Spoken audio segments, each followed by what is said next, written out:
राधा, ह्या साडीमध्ये कमालीची गोड दिसतेस. खरंच? अगं खरंच. मला ना एक गोष्ट कळत नाही, प्रत्येक बायकोला तिच्या नवऱ्याने केलेलं कौतुक खरं का नाही वाटत? प्रत्येक बायकोला कदाचित आपल्या नवऱ्याने परत परत कौतुक करावं असं वाटत असेल. अच्छा, म्हणजे मी तुझ्या दिसण्याचं पुन्हा कौतुक करावं अशी इच्छा आहे का तुझी? ठीक आहे, ऐक मग. आणि मुंग्याच्या भाषेत सांगायचं झालं तर राधा, या साडीमध्ये ना तू एकदम खतरनाक दिसते. एकदम कशी? डिशक्या. पुरे झालं कौतुक. होळीला जायचंय ना? हो जायचंय, पण ऐक ना, तू प्लीज त्या आगीच्या जवळ जास्त जाऊ नकोस हा. आपण लांबनच नमस्कार करू ना. ते तुला आगीची भीती वाटते सो आपण ते. हो, पण होळीची पूजा तर करावीच लागेल ना. मला नाही वाटत बाबा परवानगी देतील म्हणून. आणि मुळात मलाही तू आगीच्या फार जवळ गेलेली नकोय सो. या पवित्र आगीत मला काही होणार नाही. ती सांभाळून घेईल मला. आणि साहेबांनी जर आपल्याला पूजा करायला परवानगी दिली तर तू प्लीज नाही म्हणू नकोस. ते बरं नाही दिसणार.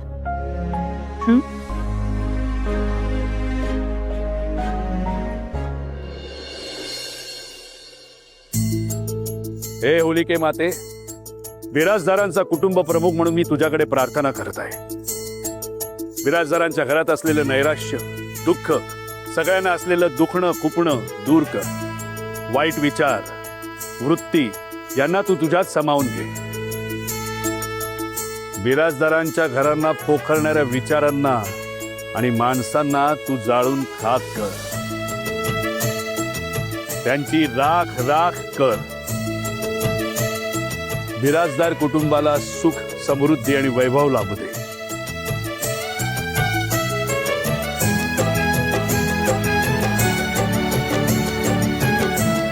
दादा, तू जे म्हणतेस तसं झालं ना तर सोन्याहून पिवळं. पण घराला लागलेली जी वाळवी आहे ना ती कायमची नष्ट होऊ देत बाबा. होईल, सगळं काही मनासारखंच होईल.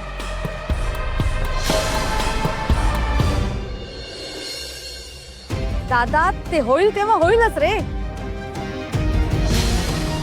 पण आता जे होते ना ते बघवत नाही. ते बघ, मोलकरणे पण घरात निसून असल्यासारख्या शिन्नटून थटून आली. नाही, असं वागण्याने आपलं मन जिंकेल, मन वळवेल ह्या भ्रमात जगतीये ती. पण हे भ्रमच नाही, या होळीत सगळे नष्ट होऊन जाऊ देत. असावरी, अगं तुझी जिभेला काही हाड आहे की नाही? अगं काय बोलतेस तू? हे राधा या घरची सून आहे.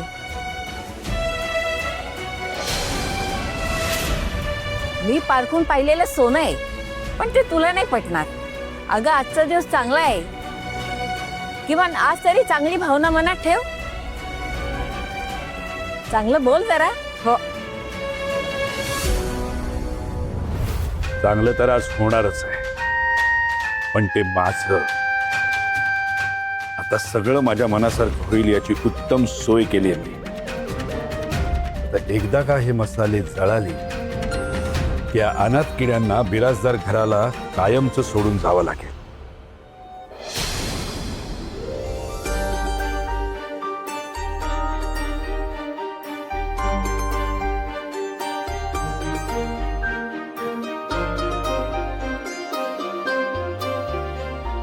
होलिका माते, मी अत्यंत मनापासून एकच मागणं मागतोय की माझ्या राधाला यश दे.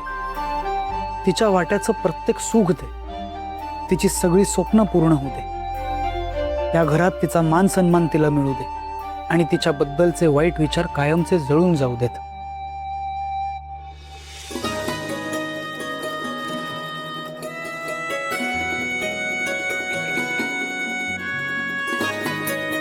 चला होळी पेटवा. विजेंद्र, अरे राधाची आणि विराजसची पहिली होळी आहे. आज त्यांचा मान आहे. आज त्यांना पेटू दे की होळी. चालेल ना?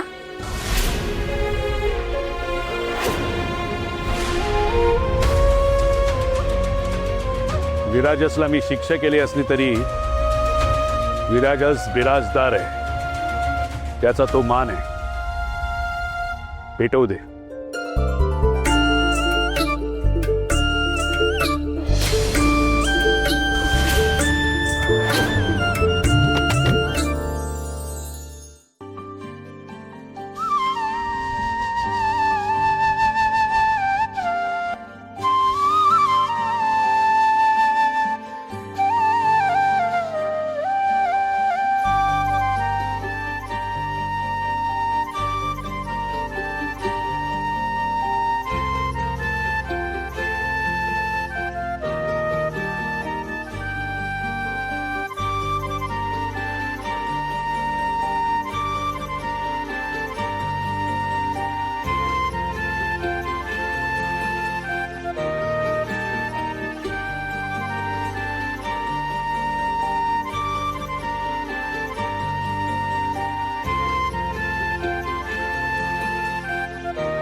राधा, पेटव ना होळी.